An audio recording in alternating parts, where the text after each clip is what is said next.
Hi friends, आज हम लोग डेटा स्ट्रक्चर को स्टडी करने जा रहे हैं। डेटा स्ट्रक्चर में सबसे पहले हम लोग ये जानते हैं कि व्हाट इज डेटा। डेटा होता क्या है? तो डेटा मीन्स सिंपल वैल्यू और सेट ऑफ वैल्यूज। सपोज कीजिए कि हम जैसे एक वेरिएबल्स को डिक्लेयर करते हैं और उसमें जो वैल्यू स्टोर करते हैं दैट इज डेटा। जो वैल्यू स्टोर किए दैट इज कॉल्ड डेटा, वो डेटा हुआ। या फिर अगर हम लोग कोई कांस्टेंट लेके चलते हैं वो भी एक डेटा के रूप में कंसिडर होता है। तो सवाल उठता है कि ये डेटा, इस डेटा को हम लोग कैसे ऑर्गेनाइज कर सकते हैं। हर एक जगह ऑर्गेनाइज करने का हमारा तरीका अलग अलग हो सकता है। हम डेटा को ऑर्गेनाइज कर रहे हैं कंप्यूटर में, यानी हमको डेटा को ऑर्गेनाइज करना है कंप्यूटर में। तो हम उस डेटा को कैसे ऑर्गेनाइज करेंगे? तो हमारे पास डेटा को ऑर्गेनाइज करने का अलग अलग तरीका होता है। You can organise the data in different ways. तो सिंपल हम ये कह सकते हैं कि बहुत सारे जो है वो मैथमेटिकल और लॉजिकल ऐसे मॉडल्स हैं पर्टिकुलर ऑर्गेनाइजेशन में जिसपे कि हम लोग डेटा को ऑर्गेनाइज करते हैं। तो हमने ये डेफिनेशन दिया है और उसी को डेटा स्ट्रक्चर के रूप में हम लोग डिफाइन करते हैं। द मैथमेटिकल और logical models of a particular organisation of data is called data structure. यानी जो डेटा को हम लोग पर्टिकुलर किसी ऑर्गेनाइजेशन में हम लोग अरेंज करते हैं यानी उसको स्टोर करते हैं। स्टोरिंग एंड ऑर्गेनाइजिंग, ये दोनों चीजें स्टोर और ऑर्गेनाइज करते हैं, that is called data structure. तो डेटा स्ट्रक्चर को हमको कंसीडर करने के लिए हम यानी कौन से डेटा स्ट्रक्चर को लेकर के चलें जो डेटा स्ट्रक्चर मेरे लिए अच्छा होगा उस ऑर्गेनाइजेशन के लिए। तो चूंकि हमने पहले ही कहा कि हम ऑर्गेनाइज अलग अलग तरीके से कर सकते हैं, यानी हमारे पास बहुत सारे मैथमेटिकल लॉजिकल मॉडल होंगे जो कि जिसके थ्रू हम लोग जो है अपने डेटा को ऑर्गेनाइज करते हैं। तो हम दो बातों को इसमें बहुत ज्यादा ध्यान रखते हैं। एक पहली बात कि जो मेरा स्ट्रक्चर होना चाहिए वो इतना रिच इनफ, जिसको कहा जाता है कि मतलब इतना व्यापक होना चाहिए कि जो भी डेटा का अरेंजमेंट हुआ है वो रियल वर्ल्ड से थोड़ा मिलता जुलता हो, यानी रियल वर्ल्ड के चीजों से जैसे हम लोग डेटा को रिलेट करते हैं उस फॉर्मेट को वो फॉलो करता हो। दूसरा बात कि वो स्ट्रक्चर इतना सिंपल हो, यानी वो स्ट्रक्चर जो कि हम डेटा का स्ट्रक्चर लेकर चल रहे हैं वो स्ट्रक्चर इतना सिंपल हो कि हम आसानी से भी किसी भी उसके डेटा को प्रोसेस कर सके, इफेक्टिवली हम उसको प्रोसेस कर सके जब हमको जरूरत हो तब। यानी बेसिकली हम लोग डेटा स्ट्रक्चर के अंदर में तीन बातों को हमको ध्यान में रख करके कंसिडर करना पड़ता है किसी डेटा स्ट्रक्चर को, कि हम जिस डेटा स्ट्रक्चर को लेकर चल रहे हैं उसका लॉजिकल या मैथमेटिकल डिस्क्रिप्शन क्या है। दूसरी बात ये कि उसका हम लोग कंप्यूटर में इम्प्लीमेंटेशन कैसे कर रहे हैं। और तीसरा बात कि उस डेटा स्ट्रक्चर को यानी उस स्ट्रक्चर को हमको एनालाइज करना पड़ेगा। तो एनालिसिस कहने का मतलब है क्वांटिटेटिव एनालिसिस, मतलब वो स्ट्रक्चर मेमोरी में कितना स्पेस लेगा और पार्टिकुलर कितना स्पेस लेगा, उसके लिए कौन से एल्गोरिदम को हम लोग यूज कर रहे हैं।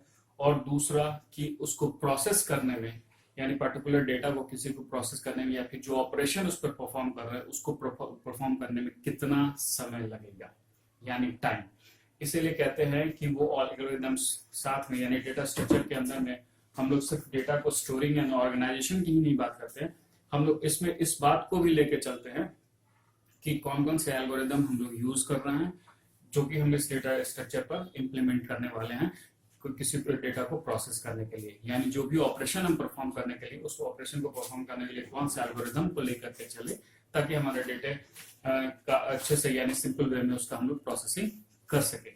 तो चूंकि हमको यहाँ पर दो बातें ध्यान में रखनी होंगी कि हम एनालाइज कर रहे हैं इस बात से कि उस स्ट्रक्चर को स्टोर करने के लिए हमको कितना मेमोरी की जरूरत पड़ेगी। और बेसिकली हम लोग यहाँ पर डेटा स्ट्रक्चर मेन मेमोरी के रेस्पेक्ट में ही स्टडी कर रहे हैं, सेकेंडरी की बात नहीं हो रही या मेन मेमोरी की बात करें। तो मेन मेमोरी में कितना स्पेस लेगा और अगर कोई ऑपरेशन परफॉर्म कर रहे हैं तो कितना समय में यानी कितने समय में यानी कितना टाइम लग रहा है उस ऑपरेशन को परफॉर्म करने में, ये सारी बातें। तो इसके लिए जो पार्टिकुलर एल्गोरिदम लिखे जाएंगे उस एल्गोरिदम में हमको ये जज करना होगा। तो एल्गोरिदम बेसिकली हम जानते हैं कि क्या होता है। तो एल्गोरिदम में हम लोग स्टडी करते हैं कि it is a finite set of instruction for solving a particular problem. किसी एक पर्टिकुलर प्रॉब्लम को सॉल्व करने के लिए स्टेप बाय स्टेप यानी फाइनाइट सेट ऑफ इंस्ट्रक्शन जिसको कहते हैं, कि फाइनाइट सेट ऑफ इंस्ट्रक्शंस जो हम लोग यूज करते हैं that is called algorithm. Algorithm को जज करने का हमारे पास ही दो क्राइटेरिया होता है, यानी we have two parameters for algorithms. यानी किसी एल्गोरिदम अच्छा है हमारे लिए या नहीं, यानी अगर हम कोई ऑपरेशन परफॉर्म कर रहे हैं तो उसके लिए जो हमने एल्गोरिदम लिखा है या फिर मेमोरी में जो स्टोरेज हो रहे हैं उसके लिए जो हम लोग एल्गोरिदम लेके चल रहे हैं वो एल्गोरिदम मेरे लिए अच्छा है कि नहीं, उसको जज करने का हमारे पास दो ही पैरामीटर है, यानी एनालिसिस करने का हमारे पास दो पैरामीटर, एक पहला parameter that is called time complexity और दूसरा parameter that is called space complexity. तो हम लोग स्पेस कॉम्प्लेक्सिटी को भी लेकर चलते हैं और टाइम कॉम्प्लेक्सिटी के आधार पर, यानी वो पर्टिकुलर एल्गोरिदम एग्जीक्यूट होने में, यानी कंप्यूटर पे एग्जीक्यूट होने में कितना समय लग रहा है, that is called time complexity. तो वो टाइम कॉम्प्लेक्सिटी हमारे लिए ज्यादा महत्वपूर्ण होता है। और दूसरा कि हम कितना स्पेस, यानी वो एल्गोरिदम मेमोरी में कितना स्पेस ले रहा है, उस एल्गोरिदम के स्पेस की भी बात करते हैं। इसीलिए कहा जाता है कि हम वैसे एल्गोरिदम को लेकर के चलते हैं जिसमें trade off between time and space complexity, यानी कहने का मतलब है कि स्पेस और टाइम कॉम्प्लेक्सिटी के बीच में संबंध है, यानी वो ज्यादा स्पेस भी ना ले एल्गोरिदम और एग्जीक्यूट भी जल्दी कर जाए, वैसे एल्गोरिदम को ज्यादा कंसीडर करते हैं हम लोग अब डेटा स्ट्रक्चर को क्लासिफाइड करने जा रहे हैं। यानी इससे पहले जितने हम चीज बताया कि the mathematical and logical model of a particular organisation of data is called data structure, जिसके बारे में हमने भी पूरा डिस्क्राइब किया। अब हम लोग इसके क्लासिफिकेशन पर आ रहे हैं कि डेटा स्ट्रक्चर को क्लासिफाइड कर रहे हैं। तो बेसिकली डेटा स्ट्रक्चर को दो कैटेगरी में हम लोग डिवाइड करते हैं, एक जिसको बोलते हैं पहला कि primitive data type, primitive data type मतलब डेटा स्ट्रक्चर कह सकते हैं, डेटा स्ट्रक्चर, और दूसरा जो है दैट इज नॉन प्रिमिटिव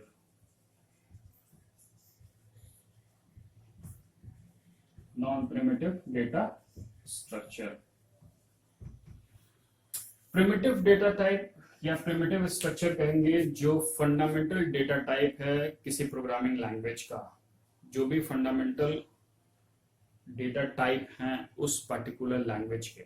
चूंकि हम लोग डेटा स्ट्रक्चर स्टडी कर रहे हैं यहाँ पर थ्रू सी लैंग्वेज, तो सी लैंग्वेज की अगर हम लोग बात करेंगे तो सी लैंग्वेज में जितने भी फंडामेंटल डेटा टाइप्स बोले या फिर प्राइमरी डेटा टाइप्स बोले या फिर प्रिमिटिव डेटा टाइप्स बोले, वो सभी आएंगे प्रिमिटिव डेटा स्ट्रक्चर के अंदर में। जैसे इंटीजर के लिए इंट हम लोग लेकर चलते हैं तो इंट, कैर, ठीक है, यानी कैरेक्टर, फ्लोट, ये सारे जो डेटा टाइप्स हैं वो प्रिमिटिव डेटा स्ट्रक्चर के रूप में आएंगे।